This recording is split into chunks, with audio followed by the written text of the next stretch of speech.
Olá, bem-vindos à nossa série Videoteca Ciência Florestal, Conexão com a Sociedade. Hoje a gente vai embarcar numa jornada incrível direto para o coração das nossas florestas. Sabe, quando a gente olha para aquela imensidão verde, cheia de árvores centenárias, é de cair o queixo, não é? Mas além da beleza, a gente vai descobrir juntos como o próprio ambiente ao redor dita as regras e molda a essência dessa vida selvagem. Vamos lá?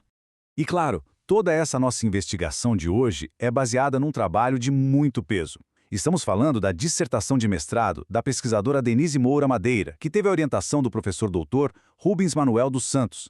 Tudo isso feito lá no programa de pós-graduação em Engenharia Florestal da UFLA, a Universidade Federal de Lavras. É a ciência pesada e rigorosa, saindo direto dos laboratórios e vindo aqui para a gente entender na prática. Bom, vamos direto ao ponto. Parte 1. O enigma das florestas, o nosso grande mistério ambiental. E aí vem a pergunta que não quer calar. Afinal, como as florestas tropicais, que hoje em dia estão super fragmentadas, conseguem sobreviver a essa pressão gigante das mudanças climáticas? Porque, vamos ser sinceros, a ação humana picotou esses ecossistemas. O que antes era um tapete verde contínuo, hoje parece mais um monte de pequenas ilhas isoladas no mar de cidades e pastos. O nosso desafio aqui é entender o que mantém essas ilhas vivas e cheias de diversidade. Para entender isso, a gente precisa falar de um conceito chamado diversidade beta. Calma, eu sei que parece nome de filme de ficção científica, mas é super simples. Pensa numa grande cidade. A diversidade alfa seria você contar os tipos de casas que existem numa única rua.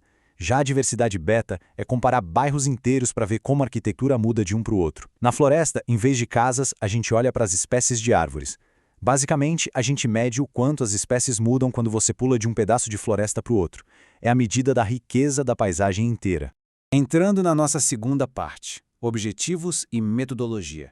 Vamos ver como essa jornada científica aconteceu de verdade. O objetivo principal da equipe da Denise foi atuar como verdadeiros detetives ecológicos. Eles queriam descobrir como 3 coisas bem específicas, o solo, o clima e o formato desses pedaços de floresta, influenciam essa tal diversidade beta ao longo do tempo. Em outras palavras, eles queriam desvendar as regras do jogo, entender o que realmente dita quem sobrevive e como as árvores variam no espaço. E na prática, como eles fizeram isso? Olha, foi muito trabalho de campo, viu? Primeiro, eles mapearam fragmentos de floresta que estavam totalmente separados uns dos outros. Depois, botaram a mão na terra e coletaram amostras de solo em cada local para entender a base, a cama onde essas árvores estão crescendo.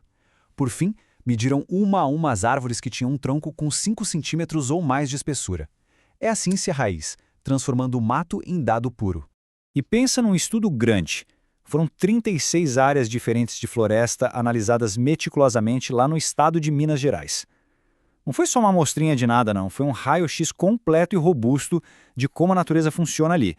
E segura essa, a expedição cobriu nada menos que 900 quilômetros de latitude, literalmente cruzando áreas da Mata Atlântica, do Cerrado e até chegando na Caatinga. É uma variação de ambiente absolutamente gigantesca. Chegamos à parte 3. Descobrindo a diversidade beta. O que será que os dados revelaram para nós? Bom, os números falaram alto e claro. Eles descobriram que algumas coisas turbinam a diversidade beta. Climas mais quentinhos e mais chuvosos dão um gás absurdo na variação de espécies. Mas o pulo do gato mesmo é o formato do pedaço de floresta. Acredite se quiser, matas com um formato mais regular, tipo quase um círculo perfeito, são incríveis para manter a biodiversidade lá no alto.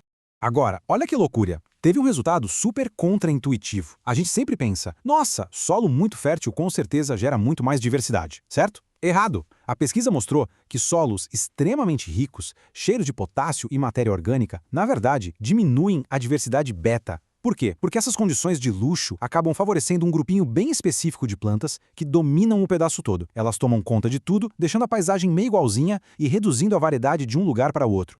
Então, colocando lado a lado. Se um pedaço de floresta é todo recortado e irregular, ele sofre muito com o que chamamos de efeito de borda. O vento bate forte, entra muita luz, entram espécies invasoras e o clima lá dentro fica super vulnerável. Mas se o fragmento é mais circular, a história é completamente outra. O círculo tem menos borda, então o coração da mata fica lá no meio, escurinho, úmido e super protegido. São verdadeiras fortalezas naturais que guardam e protegem a nossa biodiversidade. Indo para nossa quarta parte, aplicações e impacto. saindo da teoria e indo direto para o mundo real. O mais legal disso tudo é o que a gente faz com essa informação. Saber que o formato de uma floresta pode salvar as espécies muda o jogo. Isso ajuda diretamente na criação de políticas públicas para decidir, por exemplo, quais áreas devem ser protegidas primeiro. E no lado econômico, é ouro puro para o ecoturismo e para o desenvolvimento sustentável das regiões, ajudando a incluir as comunidades locais num processo de conservação que é super inteligente.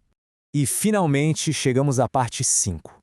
Ciência para o futuro, olhando para o nosso impacto global. O que essa pesquisa descobriu vai super ao encontro dos Objetivos de Desenvolvimento Sustentável da ONU, sabia? Especialmente o Objetivo 13, focado na ação climática, e o 15, que é sobre proteger a vida na Terra. Quando a gente entende como o solo, a chuva e a própria forma geométrica da floresta funcionam juntos, conseguimos planejar estratégias muito mais eficientes para proteger o nosso planeta de todas essas incertezas ambientais. E para a gente fechar esse nosso papo, eu quero compartilhar com vocês um detalhe muito bonito que a Denise colocou lá nos agradecimentos dessa dissertação tão densa. É um provérbio africano que diz: quando as teias de aranha se juntam, elas podem amarrar um leão. Sensacional, não é? É a metáfora mais que perfeita para tudo que a gente viu aqui hoje. Aqueles pequenos pedaços isolados de floresta, se a gente conseguir conservar e conectar, conseguem enfrentar o leão implacável das mudanças climáticas.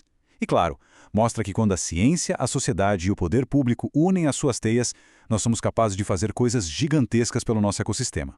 Pensa só, se o simples formato de um pedacinho de mato pode redefinir completamente o futuro de um ecossistema inteiro, imagina só quantas outras respostas geniais e vitais estão escondidas por aí debaixo da copa das árvores, só esperando a ciência descobrir? Fica o convite para continuarmos aprendendo e desvendando a ciência que move o mundo. Até a próxima!